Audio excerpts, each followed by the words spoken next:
The first thing that we're going to do, it's a two-pronged approach initially. We're going to look at what exists. So, for example, there's a youth policy already in place. So we don't have to recreate the wheel.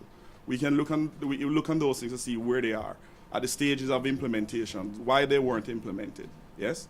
At the same time, we'll look at new ideas because there are a variety of things happening out there. Artificial intelligence is a burgeoning industry.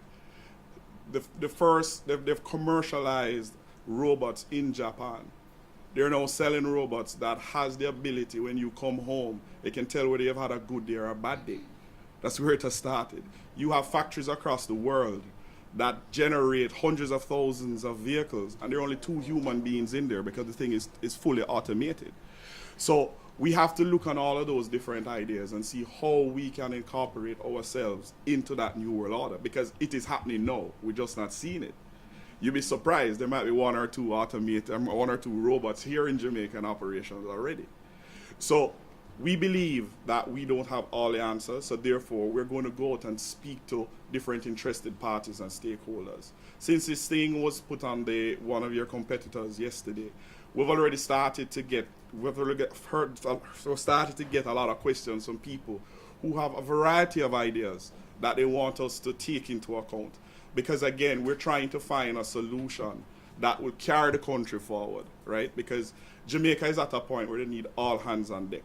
So we can't get up and say, okay, fine, we're not going to speak to these 2 people or these 3 people. We want to hear the information. But ultimately, if we sit and listen to everybody, we don't get anything done. So we have a defined time period in which to get that. Then we'll go away, sit, tap all of these brilliant minds, because I believe I'm a grandfather, everybody is younger than me, right?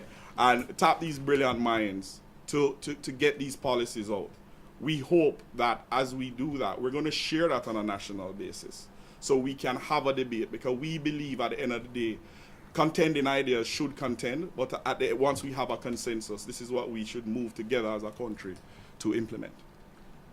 I just make one point in relation to that. I mean, how they proceed is obviously up to the commission. But the new economy for us is not just what is happening globally. There are areas that exist where we are not maximizing our benefit. Mm-hmm. The music and entertainment industry is one.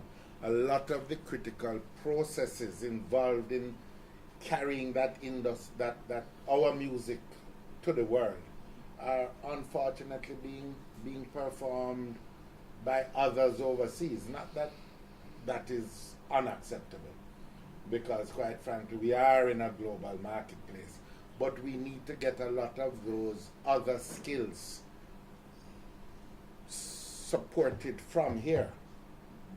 We need to teach them in our schools, the accountants that know the music industry, the lawyers that know the music industry, they encourage them to use the investment, banking and other services here in Jamaica is just one example.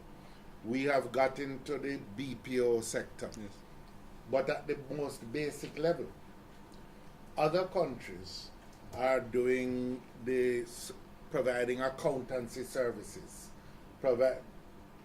providing legal services or some sections of it. These are areas that we need to explore how we get into it in just some of that. Animation as another level of things. I mean, we in the previous administration we did a lot, but it's a huge world out there which can employ tens of thousands of young people, in addition to the other areas that were mentioned. Just a follow-up in terms of the business side of it, Mr. Peart. For those young